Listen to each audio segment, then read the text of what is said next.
I'm Christian Abbott. I'm Nathan Lavender. I'm Sean Abbott. And this is the Red Mist Podcast.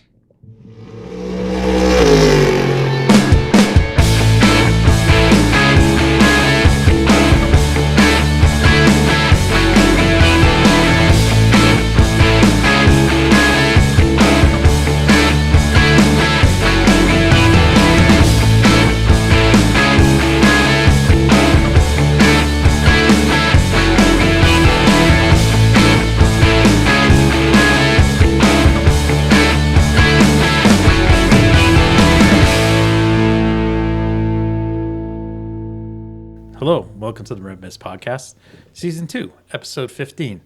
The Roush Racing Whistler Mustang IMSA GTO cars that were victorious at the 24 Hours of Daytona, driven by Dorsey Schrader, Robbie Gordon. Nice. Those are classic cars. On tonight's episode, we'll discuss NASCAR on the dirt at Bristol, the high banks of Bristol. We'll talk. We'll look ahead to the Indycar race and IMSA race at Long Beach, which will actually be, I think, a fun doubleheader. And then NASCAR at Martinsville. Coming up, yes. They're at the Paperclip this weekend. Yeah, coming up. Yeah, and that's going to get probably messy. I mean, I think some things are going to boil over from what happened at Bristol. But you can't. Oh yeah, that's true. We'll discuss.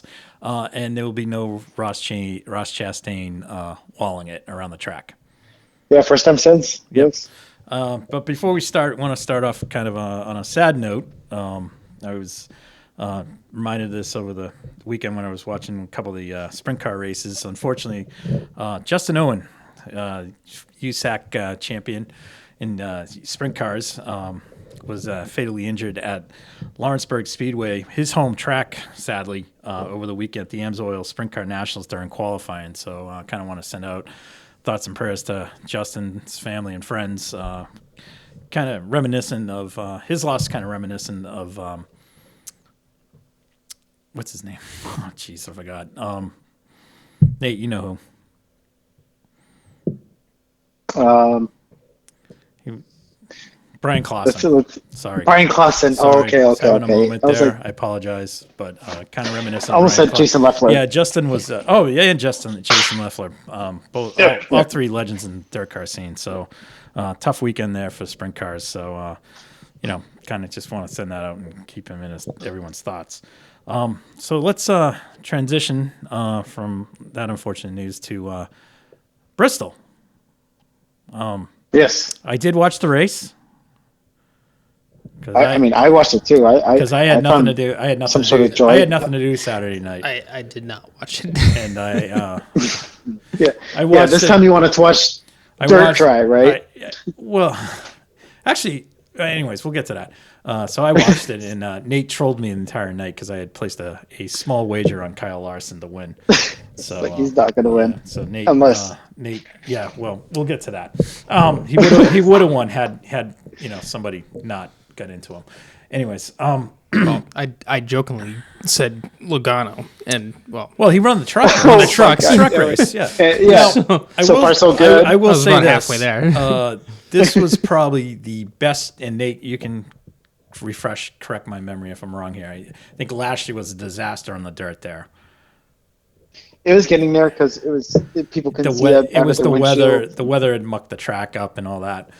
This year, for whatever reason, the track was in primo condition throughout the entire weekend. It was dry out. Yeah. Well, it was a true dirt track. There wasn't anything. Although Clint Boyer was all fired up about the natural. So sometimes in the middle of the corners, the track kind of breaks apart a little bit, and you get these little craters. And as Tony Stewart properly put Clint in his place, said that typically happens on a dirt track. Clint, who drove on dirt, that's his background, and he's arguing with Tony Stewart, who is the master on dirt and owns Eldora. So I mean, anyways. Can Clint just whose words have more weight, Sean? Tony Smoke. All right, Smoke. Can they just leave Smoke in let him call the race and invite his friends up? They can drink beers and call the race. It'd be much better. Anyways, Clint would be drinking. But I thought the race was good. I liked it. It was good. I really enjoyed it. But I got to tell you, I think if we're gonna still have these dirt races, it's gonna keep stage racing because you can't. Pit. Well, and unfortunately, I think in this stage racing does work because you can't pit, right? I'm sorry, is that what you're gonna say? You're right. Yeah, the pits would be that'd be a nightmare. Someone really would get hurt there. I mean, we joke about. Well, like in sprint cars when they do no speed limits in pit road, right. But like in sprint cars when they do make a pit stop, a guy will make a pit stop. They take the car behind the wall and go into the infield and they jack it up with about 46 people. It's pretty cool. But anyways, I thought the race was good. If you're gonna, my argument for if you're gonna try and diversify a schedule, if you're gonna go to different stuff, just do the normal format that's usually run at dirt tracks. Yeah. Like they did heat races. That was good. So do that, but don't. You don't need to make. They don't make massively. Pits, they don't make pit stops. So the stage breaks were good. Let the guys adjust the car. That's fine. No problem there. Right. Tires, whatever. Nate, your thoughts on the race? I really enjoyed the racing, and I think we walked into a better backgrounded field. Which they know what to expect now. Yep. And it really did provide for some really amazing races and a lot of saves too, because there was a lot of spin outs, but there's a lot of cases where people would keep going. Yeah, and I mean the spin outs were, basically the guy might have. It was expected. The guy hit the, the guy tapped the cushion, hit the gas at the same time, and the car went around. Right. Like Michael McDowell had a couple of those. That. He had two amazing saves. Yeah, two of those Danny Sullivan moments, spin and go on, but he didn't win. But do you think, Nate? Do you think it was a better product because of some of? If we look at some of the cream that came to the top there in terms of their dirt racing background, right? Do you think that made at the early stages? Yeah, and the guys who were running up front were a lot of dirt background guys because they were able to run 3 or 4 wide, and I think you'll kind of agree. Like when the guys did the when they went from the top to the bottom, right. I mean, Smoke was getting all fired up about that. He loved it, Well, and what is really interesting about dirt races? The surface is constantly changing. Yes, it's more at a rapid pace than racing on asphalt, and you really started to see as the run went on, the cars are going higher and higher and higher and higher, and eventually to the wall. And so it's like if you have a better car for the bottom, you have to really act on it like right away. Yeah, and so there's a sense of urgency throughout each stage. The other thing I thought, which was and might be coming into play in this, is I think a lot of, besides the guys being able, some of the guys like Bell and Larson and those guys are all running, wing sprint cars or midgets and stuff. There is a group of them that are running late models on the dirt. Like Larson was at a big late model race last week that he won, and there were a couple other guys there. So I think that's helping. That there's so many of those guys that are doing that. I think that helped bring better racing to the front of the field, and the folks, unfortunately, are not, dirt savvy. They suffered, but it's the way it goes. Right. But I also look at like the drivers that come from the truck series, because that between the top 3 series, the truck series has had more dirt races as of late. And you saw someone. Todd Gilliland. Gotcha. Gilliland, for example. Yeah. He's not exactly a dirt background, but he really picked it up pretty quickly in trucks and brought his talents over to get an amazing top 10. The other person that doesn't really have a super dirt background was Truex, but Truex has a big modified background, which is short tracks. So again, kind of you have to finesse the car a bit and stuff like that. So that was what I enjoyed the most, because I mean, when I look at the guy, outside of the guy that finished third, I have no idea how that happened. Number 3, Austin Dillon. Oh well, I'll tell you something. I think this is all because Kyle Busch has gone over there. Oh, okay. All right. Kyle Busch has really elevated his game, I think. Okay. And look, I think that was the biggest surprise for me throughout the whole race. How in his onboard, he was one of the more relaxed drivers in the car, even. So he was not only fast, but in control as well. Yeah. Well, I did find this out today that Dillon did race on dirt. He has? What? Okay, that's new to me. Like quarter midgets. No, he did. No, maybe the truck races did, as he was coming up. I think it was late models. At Grandpappy's farm. Probably. Grandpappy. I don't know specifically, but I don't know Children's specifically where it Speedway was, but I know he did do it. Did he do that at Children's Vineyards? Hold on. Or the hunting farm, hunting ranch? Oh, yeah, just up and down the aisles. Oh, right? look at that! Wow. Oh, there you go. So, all right. Well, anyways. Where was Ty? Was he in second, or how was it? Ty finished 21st. Oh, and he won when the trucks did their first dirt race at Eldora. He won. Dylan won. Oh Christ! So yeah, that is true. Did Tony Stewart really give him a trophy? Anyways, just kidding. Isn't that nice? That's nice. Stenhouse though, 4th. Stenhouse, I was not surprised. Yeah, I just like I said, he has a dirt background. Yeah, again, that's everyone that's up front there. I think Justin Haley's got a dirt background, doesn't he? Or short track background? Chase Briscoe, Justin Haley. Harvick does to a degree. He has a little bit from California. I mean, so I really did not expect him to be up there, to be quite honest. And that's your man, Bad Brad. No, he somehow finished 17th, but I thought it was going to be, 38th. Should have been. Anyway, yeah. Joey filled that spot, right, Christian? Yeah, Joey ate it early. I hate to say it. Yeah. Yeah. I was shocked. Yeah. But rough one. It happens, right? Rough one. Anyways. And my man Larson taken out by Smokes man Ryan Peace. Ryan taken Preece, out or he veered into. Who? Well, no, he was Larson went 3 lanes down. I turned down. He was taken out. Even Smoke said it. And that was his guy. I will say I didn't watch, but I have some highlights of what went on. A higher authority blamed it on Ryan Preece. So when Tony Stewart says it's his fault, it's his fault. Guess who's filling that seat next year when Larson's contract's up? Imagine Larson driving for Smoke. It's gonna be fantastic. No, I'll tell you who's going to go in that 4 car. You heard it here, Ricky Stenhouse. I see that. No. He's not going. Yeah, Larson's not going in the 4 car. Larson won't. Maybe the 41, but the Priest car. That's the one Larson's going in. Oh yeah, I can see Smoke's that. gonna have him in every dirt race in the country going on that week. He doesn't care. Yeah, right. He's just like, have at it. Have at it. Anyways, so I was entertained. It was a good race.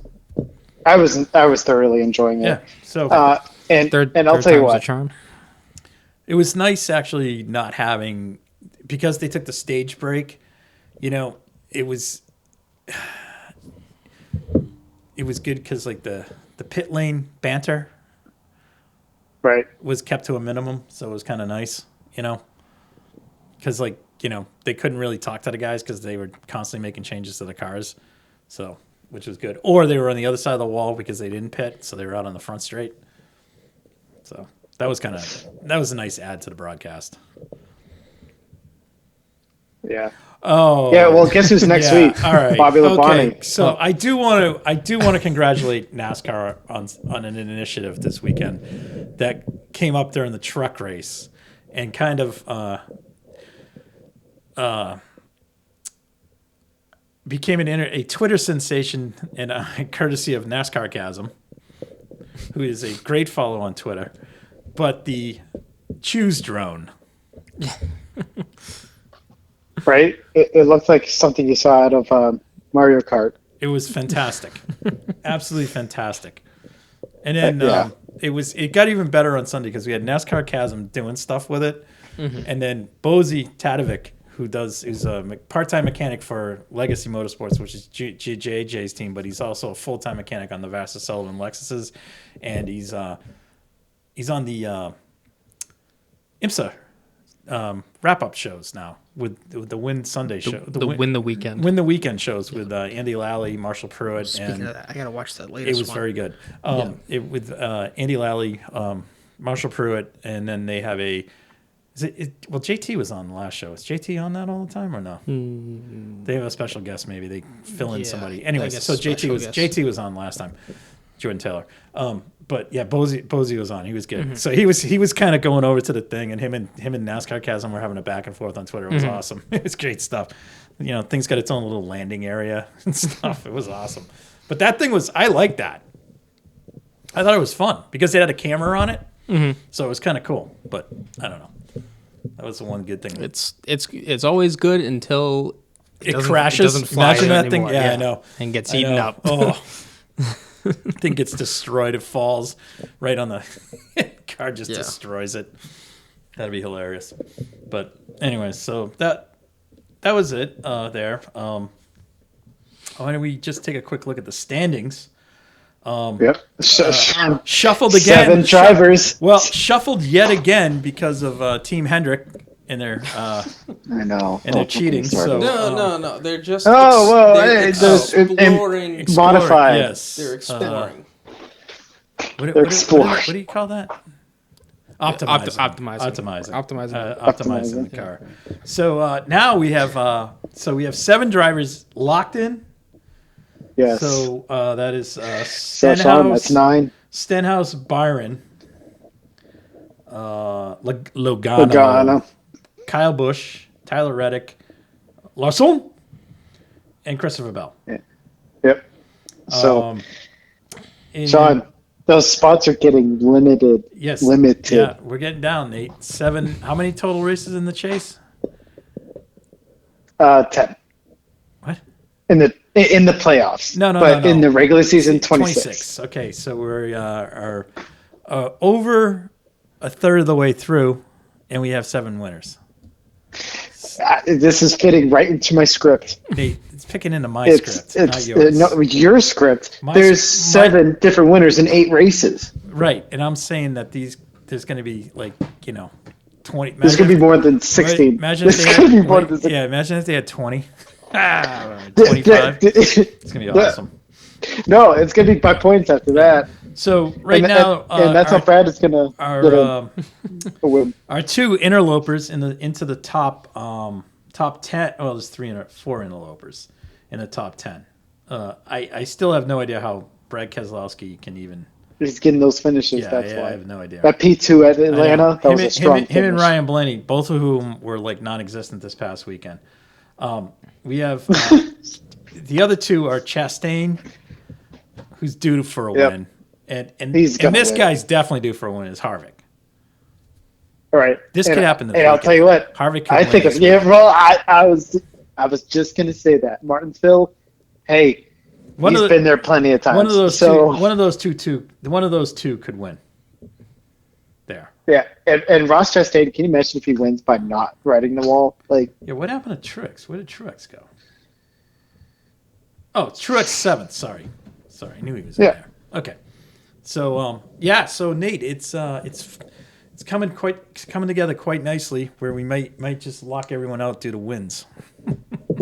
Right, and I swear to God, if it's 17. That'd be awesome. I'm going to laugh at NASCAR so hard. I know. They deserve it. Anyways, I'm just waiting for it. Anyways. So, all right. So off we go to the paperclip. Yep. This weekend. No more iRacing moves. No more. Oh my God. No more. Video game moves. No more video game moves. So, I think I believe the Xfinity series is back.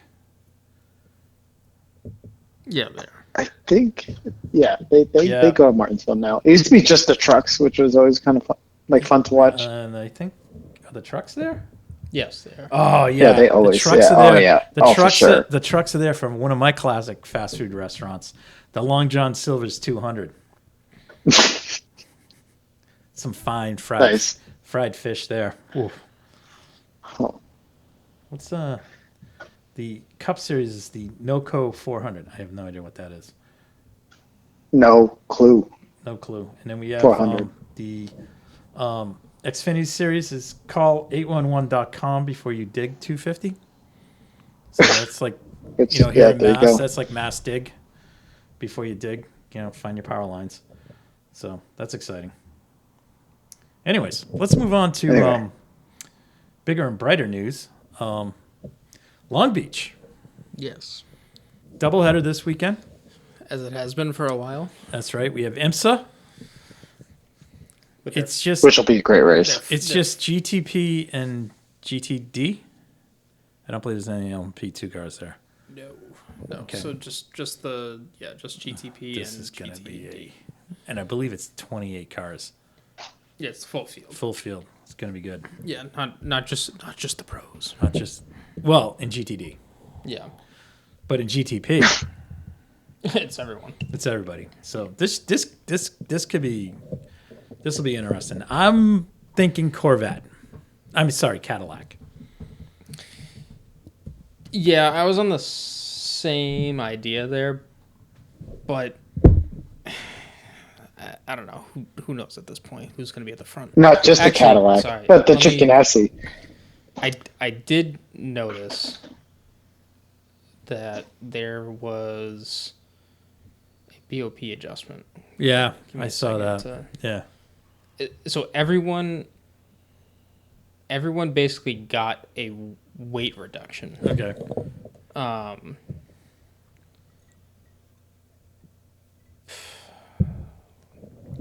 Sorry, I gotta pull it back up again. That's all right. Yeah, so the Porsches are getting 12 kilos taken off. The Acura is losing 9, and then the Cadillac is losing 7, and the BMW is losing 4. Those are all in kilograms, which means that the lightest car is going to be the Cadillac, weighing in at 1,031 kilograms. Just quick. And those guys and the IMSA cars tee it up at about, I believe, is it 5 o'clock our time or is it 5 o'clock their time? Yeah, because West Coast. I think it's around 5 or 6. Yeah, that week it started off already out there because they did the Formula Drift cars were there this weekend. Oh, that's right. I saw some Formula Drift videos. Yeah, so kind of cool. It was Twitter. But the jumpy trucks are going to be there. Oh my God, yes. I forgot about that. That's always a fun viewing experience. The other thing that is of note in these BOP adjustments is that the BMW has been given 2 kilowatts or 2.6 horsepower back into them, and then the Porsche has lost 2 kilowatts or 2.6 horsepower. Mm-hmm. So, and then the Acura and Cadillac have lost 2 and 3 megajoules worth of energy. So they just have less energy to work with over the course of the lap than as previous. But yeah, some small tweaks, but hopefully it'll make it all more competitive at the end of it. Yeah, I mean, I've guessed wrong going into both races now. I mean, granted, probably because the last race ended in a complete... Yeah, kind of a crap show. Yeah.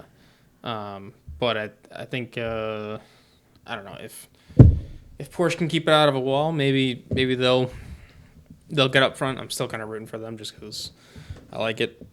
Even though the Cadillac is easily the best sounding car to me, but I think I like the Porsche the most. So it's a little, looking at the schedule, a little bit interesting. There's a Porsche Carrera Cup race. Sorry, this is the weekend event schedule. Yes, at Long Beach. I didn't know that. Oh, Super Drift is this. Oh, so they did 2. Oh, they did last weekend and this weekend. Interesting. Wow. That's crazy.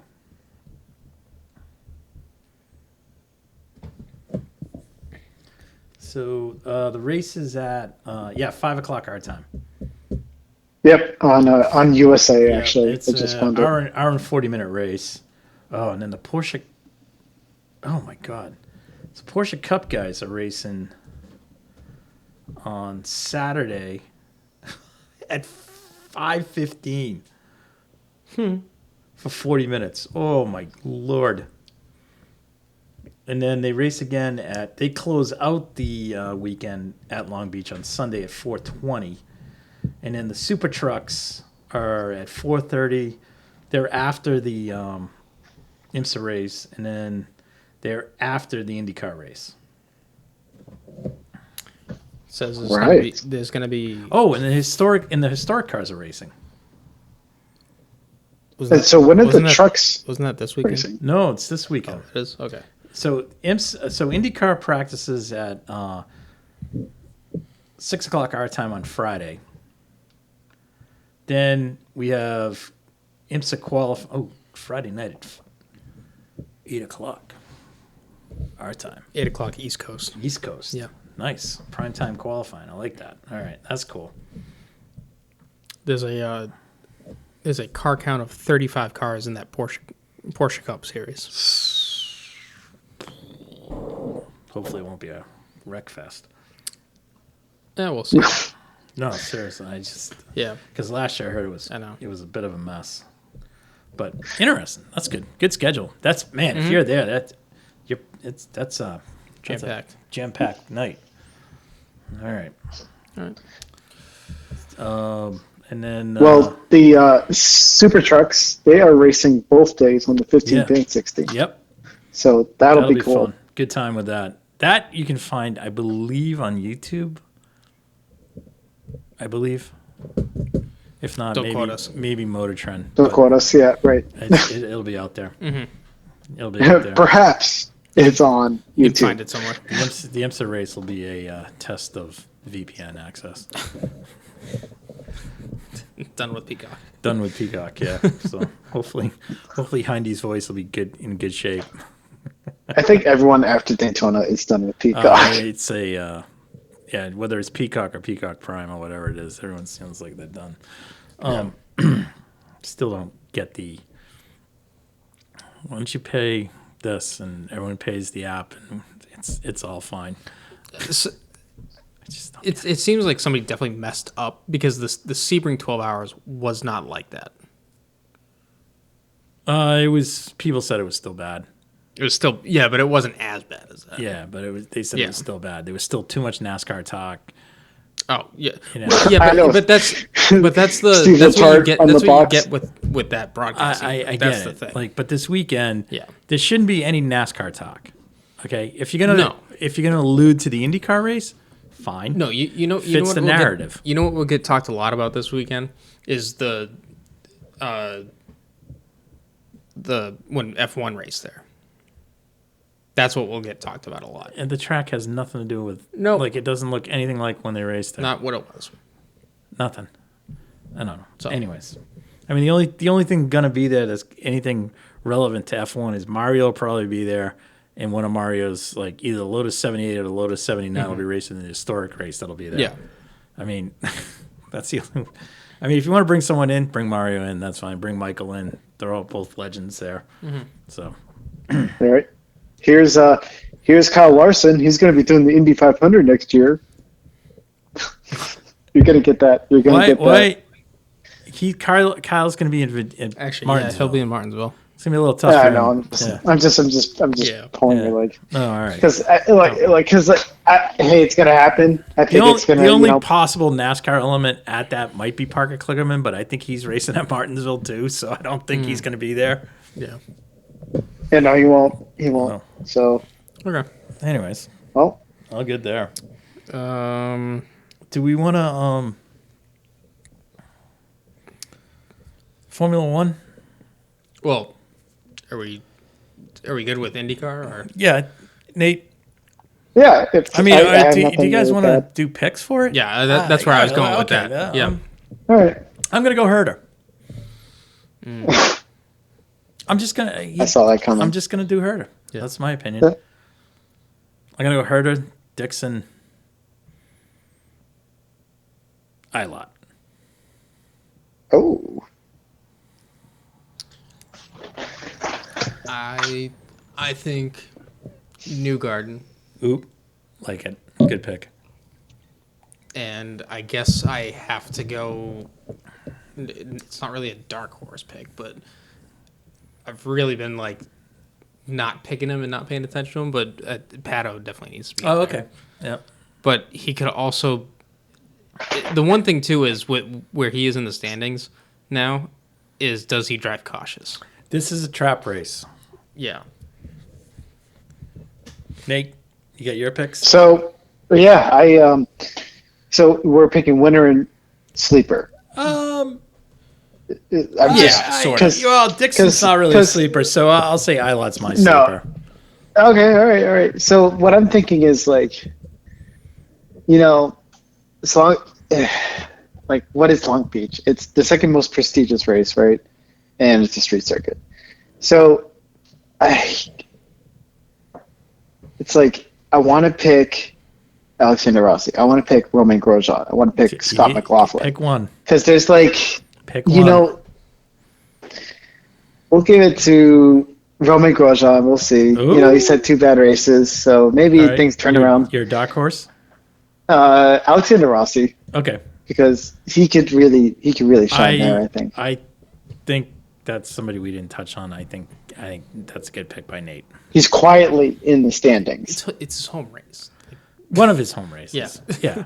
I think so. I think he'd be really happy to win that race. If he wins, it'd be a very popular one. Yes. Yeah. So I'm gonna go. I would say, I would if it's I'm gonna stick with Herta, just because I think this is his race. Much like I think Rossi will do well here. So Grosjean, that's a good pick. I like that. He's mad, man. He's going to be mad behind the wheel, and I'll tell you, 2 DNFs will do that to you. Nothing like a mad Frenchman behind the wheel. Oh yeah. All right. Just think something that came up on Formula One right now.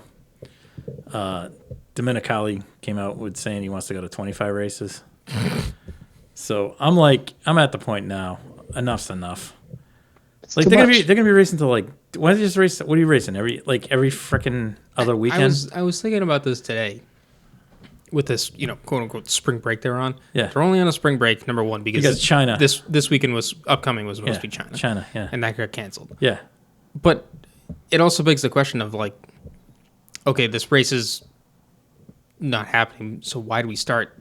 Quote unquote 3 weeks earlier. Right. So I don't know. Next year they have to shuffle the schedule around because Ramadan falls on one of those race weekends when they're in the Arabian Peninsula. Yeah. So they're trying to rework something there. Yeah, I think because they were already trying to talk about. Yeah, it's around. And that's probably the high holy day for the the Arabian Peninsula. So the Islams and Muslims. So it's just like, what do you guys think? What is F1 thinking? Like, do you guys consider anything? Yeah. The only weekend. I think they're just taking the cash. Yeah, the only weekend that's set in stone is Monaco. Yes. It's Memorial Day. Mm. Should they be racing there? No. Cars are too big. They should be making the cars smaller. Yes. Right. Yeah, exactly. Cars need to be smaller. Yeah. They should all go to F2 cars for that weekend. Or you just bring a car out from the retro garage. Yeah. So that was something I saw. I'm like, oh, here we go, another race. And like I saw where was it? Like New York was trying. New York, London. Or New Jersey. It's like it's just like, oh my God. No more street races, please. I'm done. I'm done with the street races. Especially the pop-up ones. I'm just done with it. That's what if you want Formula E, that's Formula E. Yeah. You know what? You want to race in Miami? Go to Sebring. And don't pave it. They won't. Oh my God.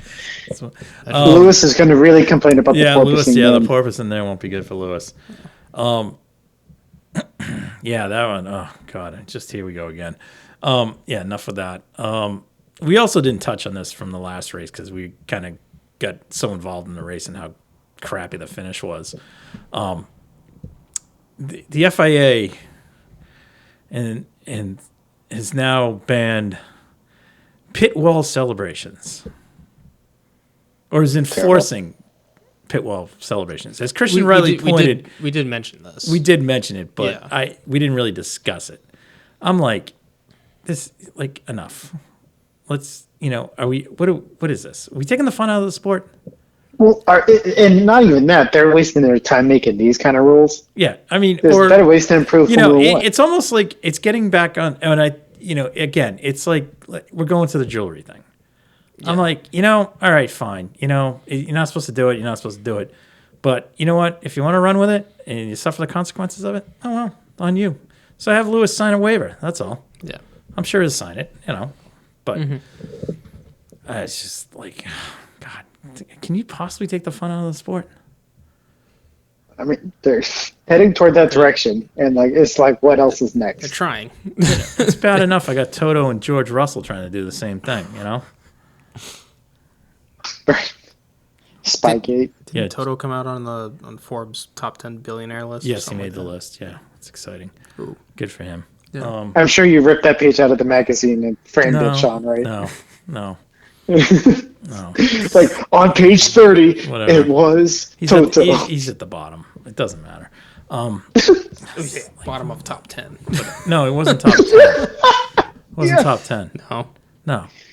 He's behind. Like crap. Bob Kraft is in up there. I mean, he broke into.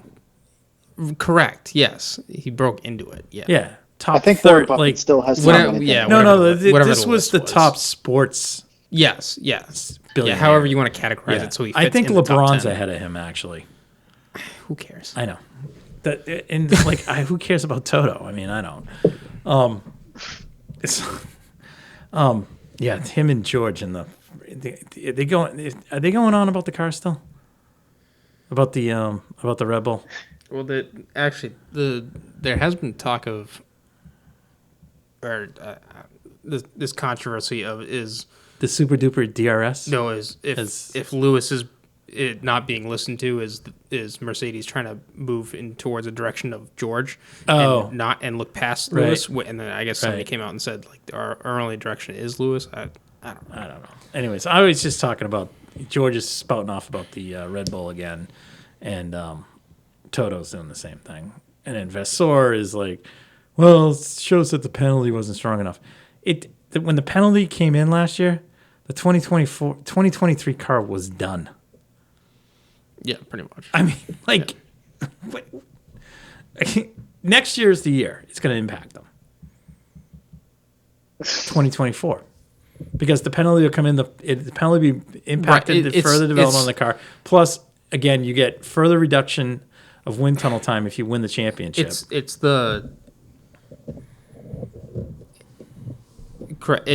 affected their total allotment of what they can do. Right. So their initial base line of a car is good. The question is how much more can they develop it with the loss of all of that? Yeah. And if they decide not to develop a bunch of time on this car, then how much does it affect, like you said, the 2024 car? Yeah. So that's kind of where I am. Oh, I don't think I brought this up on when we talked about Melbourne, but I don't think people realize that now that we're in a cost cap era, with having that kind of an ending at a race that we did at Melbourne, every team now has damage costs that they have to absorb. Yeah. And and from one race and out these, of how many? And these are the teams that aren't at the front. Right. So they can't spend that money now on developments to get closer to the front of the grid. Yeah. That's especially Alpine. So, and one of this that came out, a result of this that came out from last season, which affected one of the drivers that's no longer driving this year, who is now a reserve driver for Mercedes. It came out that the total cost of his blunders were over $2 million. Yeah.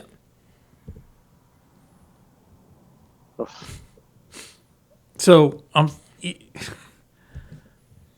those are a couple dinners at Red Bull. So or lunches. What was that? Right. It was a couple trays of hot dogs that they brought in. So just wings, something. Yeah. Oh, God, these guys. again, you want to talk about F1 being dumb?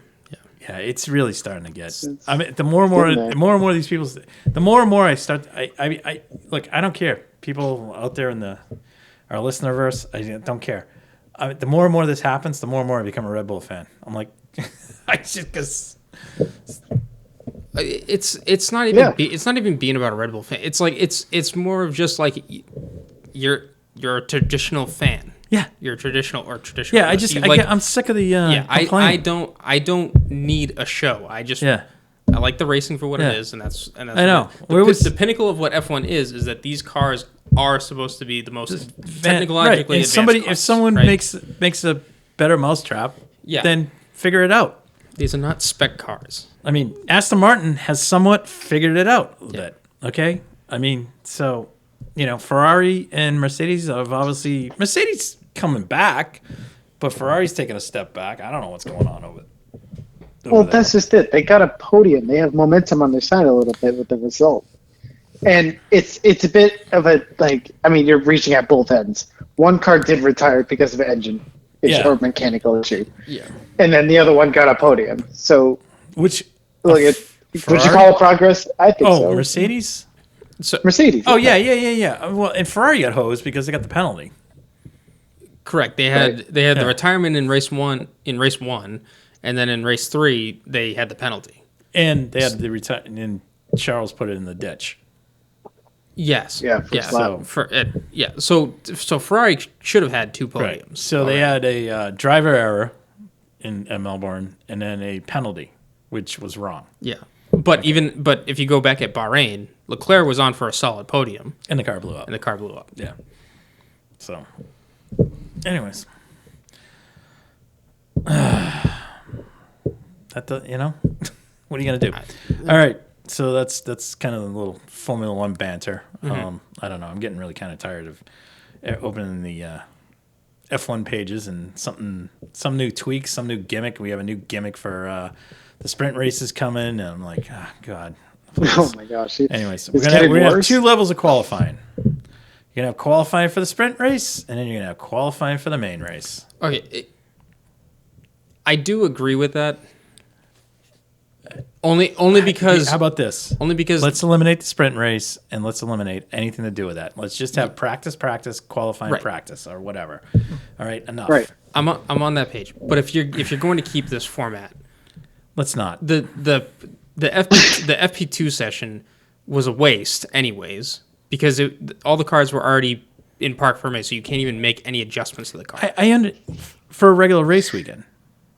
No, for a sprint race weekend. I'm not. I don't want the sprint race. I don't like it. It's So the sprint race. I get taking it out, but that's what's even worse. I thought, and they drifted away from it, was the elimination time clock in 2014 or 15. Do you remember that? Where they would go out and then the failure of that? Yeah, the failure of that. I think you're going to run into something that's going to get worse before it gets better. And when that happened, everyone questioned, what it's going to be? It's going to be, why did you touch something that was fine? And we've already didn't we have a sprint race in the rain already? Or no? I don't know. I almost said Spa, but I don't think it happened there. No, they won't do that. I don't know. It's just I'm just waiting for some big wreck, and they're trying to fix cars. Well, I remember the very first sprint race, wasn't that? I don't know. Sorry, if the first, I do remember a sprint race at Monza where Gasly went out on the first lap, and I was like, well, that's the one I was your problem right there. Did they have a sprint race at Imola? Yes. But the race where Georgie got into Valtteri, that was the main actual race. Yeah. All right. I'm just, I don't. I'm kind of. Look, I'm with Max on this. Let's just keep it traditionally. Yeah. I mean, we're placating to the Netflix crowd, and it's just getting dumber and dumber. It really is. We might have talked about this too, but there was mentions of cutting a practice. Yes, yeah, that's another one of his things. And I was like, the more I thought about it, from a data point, it's less time for an engineer to figure out what to do with the car. I get that you could spice the race up that way because I mean, I will say at least in NASCAR when they did that, it did kind of spice the field up a bit, but from a fan perspective, it takes out more track time and honestly, for you to watch. Some of the problems that NASCAR that are having with some of these cars is like just coming in doing this roll off the truck, It's and guys are having all sorts of problems. Like, anyways, I just, I get it. It's expensive, but at the same point, when you don't have testing or preseason testing to the degree that you used to have it, or any in-season when are these guys supposed to test the car? All right, anyways. All right, let's move on to let's talk about preseason testing. Christian this weekend participated in the open test that the New England Karting Challenge, powered with Pride, ran at Palmer this weekend. And you ran the World Formula. Yes, because it's a four-stroke event. Mm-hmm. Two-stroke, four strokes. Only 4 strokes. 4 strokes. So we're talking 206 and World Formulas. Yep. For the over 18 crowd, I guess. Put it that way. Yeah, and then you can run the 206. You can run 206 is light, medium, and heavyweight classes. World Formula, there's a light and heavyweight, and then I believe there's the 206 cadet class as well. So how many rough guess on how many karts were there? There was a number of 45, and then I think I saw another number of 58 in total. So I mean, honestly, great first day. Good first day. Yeah, and the weather was, outside of being a little chilly, overall the weather was good. Yeah, it was fine. Yeah. If the wind wasn't as strong as it would have been perfectly fine. And this was on a very small, tight configuration. 0.3 of a mile. The best way that I could describe it felt like indoor karting. Without the bumpers. Yeah. Gotcha. But I will say, the track configuration was fun just because it was nonstop. Were you able to make any passes? Yep. Okay. You had to be quick about it. Right. But there was I ended up running out of gearing, so I couldn't go any higher than what I had available. And then is that because we didn't have enough rear gears, or we're missing some front gear? I needed a smaller front. Can we get that? Yeah. Okay. And then but as some of the sessions went on, we ended up having 6 sessions total. Yeah.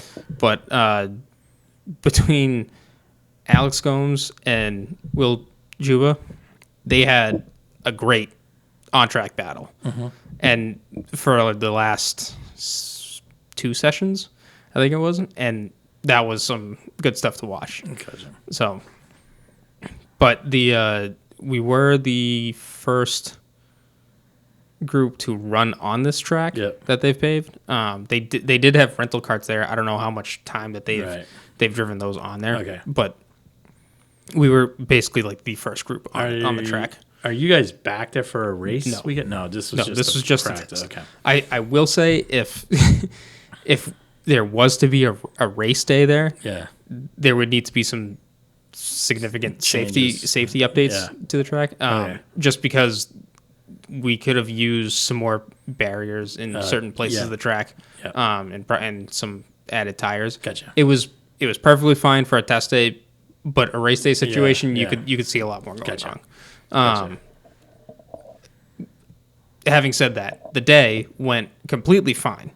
It went really smooth, and it stuck right to the schedule that Jim set. So there was really no delays. You could just get up, go on, come right back off, no issue. The first official event for these guys?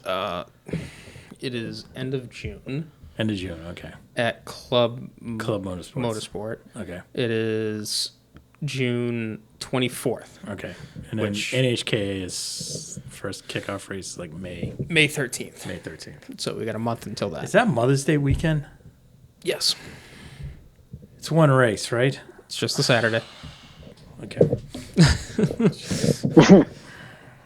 I don't think a lot of people would have been showing up to the Sunday race. Yeah, I don't think a lot of I'm surprised that they're having it, but anyways. I know. Okay. So that was good. So I'm glad Jim got off to a good start. Awesome. That was the New England Karting Challenge powered with pride. Yeah. So if you're interested, please reach out to Jim Paulette on his Facebook page. He does a great job on socials. I saw some stuff that Jim posted over the weekend. It looked great. So I did take some video of the track, so I will have that posted excellent. online as Yes. Look forward to that. But yeah, What was it, like 6-second laps? 23 seconds. Oh, okay. So that was Yeah, it's fast. No That's joke. pretty quick. No joke. That is roughly F1 indoor track times. A little bit. Like a little Sorry, more, the- like 3 like- seconds. The city course was 20 seconds. and For and some the of track us, 2 was like some 15, of us were 14. able to break Yes. 20 seconds. Yeah. Some of us, Yeah. Some of us. including myself. Yeah. The Yes. 19 times. I did touch the 19s. Actually, you could do 18s if the right tires Listen were to on. this guy. Yeah. I do remember You hear that, Sean? when I think when the karts were brand new with the soft tires, you guys could do went, 18. somebody went low. I would have guessed Christian and Alex Gomes, but when we got The new carts. the latest new karts that were there, and when you get them brand new, they come with the softer Soft compound tires, tires. So for that first break-in, I just remember cycle, somebody went stupidly low. Yeah, it was probably it didn't matter who was in the car. Everyone I thought was it a was second like you faster. or Nate. Everyone was a second faster Yeah. doing that. I did it based on ability. So Yeah, masterclass. masterclass. Yeah. I missed the joint track. That's Yeah, I one do that's one too. configuration. I do miss. too. That was like all-time classic. Especially- My favorite part is going in from track 1 to track 2. That was just always my Yeah, favorite my section. favorite part was going into track 1, track 2 when it rained. Oh my god. My other favorite. Christian put pass of the year, like the century. Yeah, my other favorite one was getting T-bone going by the pits by somebody pulling out and then spinning I remember this one. all the way down. It's like, jeez, good lord. On a straightaway. Yeah, Yeah. I don't know what I did wrong. Let me tell you. Oh, yeah. Anyways, Yeah, definitely something I miss. the good times. A good time for all right. sure. So, There was one piece of news that came out today from the WEC World in Hypercar. Isotta Fraschini had their first drive with their car. right, So that's correct. There was also another piece of news that came out that Goodyear is going to be the official tire supplier for the WEC GT3 cars. yeah, Oh, They were Michelin. Now it's gonna be WEC. So Yeah. pretty cool. So the Isotta, is that what? Isotta Fraschini. Fraschini. So Monza, Fuji, and Bahrain. That's exciting. All right. So also, post Le Mans. Just a couple other things for your people on YouTube if you're looking for some race action over the weekend. British GT Series from Oulton Park ran 2 races, fantastic stuff. They were hour-long races, so not if you're looking for some race stuff there was also a couple support races from Oulton Park. One was the Ginetta Spec Series, which was fun. So basically, imagine the Porsche Cup series. But with Ginettas, which are actually affordable cars for people. So they're like GT4, GT5. yeah, something like that. But they're actually affordable. Yeah. So need to get that over here. That was pretty cool. And then I did watch the British F3 race from Oulton Park as well. That was good. And then they had British Touring Car TCR Series was at Snetterton this weekend. That was fun too. Kind of good because it was kind of rainy, so it was kind of fun. So good stuff there. Another item, if anyone reads Racer Magazine, there was a great tribute article to the late Dennis Ossie, who was a IMSA competitor in the late '80s, early '80s, and throughout the '80s, early '80s as a Porsche competitor, and then went on to Dan Gurney's All-American Racers team, drove the Toyota Celicas and GTP cars. And then Dennis then went back into running teams in in the IMSA Porsche Cup series, as well as World Challenge and stuff like that, and ran a very big Porsche parts supply store out in Anaheim. And Dennis passed away back in February, but just kind of a passing legend. So Marshall Pruitt did a very nice tribute article to him with the help of Tommy Kendall. So it was really cool. So good stuff there. Quick read, but very insightful. If anyone else wants more stuff to watch, the first 2 rounds of Super Formula kicked off. Oh yeah, this past weekend with their new. This is a good series. Their new SF23 car, replacing their old gen. So they have their newest generation of car debuted this weekend. So, and a great. They raced at Fuji. Yes, first 2 rounds were at Fuji, so that was great. Oh, what do we find? Oh, all right. What do we have here sitting on the table now? So my new prized possession, which I don't know if Christian will ever read it because Christian's not a big reader. At some point I will. He can read the track. So if anyone's a big IMSA fan from the 80s, especially Porsches, the company known as Andile was one of the big engine suppliers for Porsche during those halcyon days of IMSA racing, and that included the illegal years when the cash flowed freely in the paddock. It's not illegal. It's not illegal unless you get caught. It's not illegal anymore. But when cash flew freely and sponsors were never found. So, anyways, Alvin Springer, who is one of the founders of Andile, wrote a memoir, which is fantastic, and it weighs about 900 pounds, and it's a limited edition. He spoke about it on Thursday Night Blunder with the Dinner and Races guys, Sean Heckman. One of the more recent events that happened. So Alvin had alluded to the fact that it was going to be a limited edition amount, and Ryan Eversley guessed exactly that it would be 963 copies because that's the new Porsche. Yeah. And Alvin and Andile were synonymous with the 962s, but it was great. This book is seriously, like, I'm looking at it, thing weighs about 8 pounds. It is fantastic. It's a great accoutrement to the interview that he did with Ryan and Sean on Dinner with Racers. On his original podcast. Yeah. But he has subsequently been on several of the Thursday Night Blunders. Yes. And I mean, he is a barrel, like, seriously, a lot of fun. Oh, yeah. He's he's got a great sense of humor, and it's got some great stories, and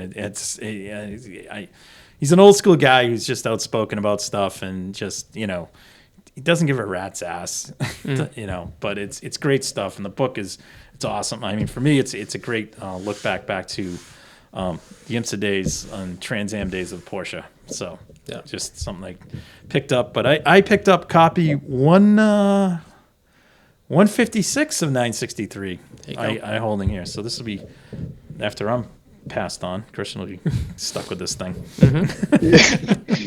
Oh no! I will lend it out to people if anyone wants to read it. So I think I know somebody who might. But it's a fantastic read. Yeah. Anyways. Very cool. All right. So on that note. Good night. Thank you guys for listening to the Red Mist Podcast, hosted by Christian Abbott, Sean Abbott, and Nathan Lavin. It's produced by Christian Abbott, and music is by Alex Wart and Harrison Tate.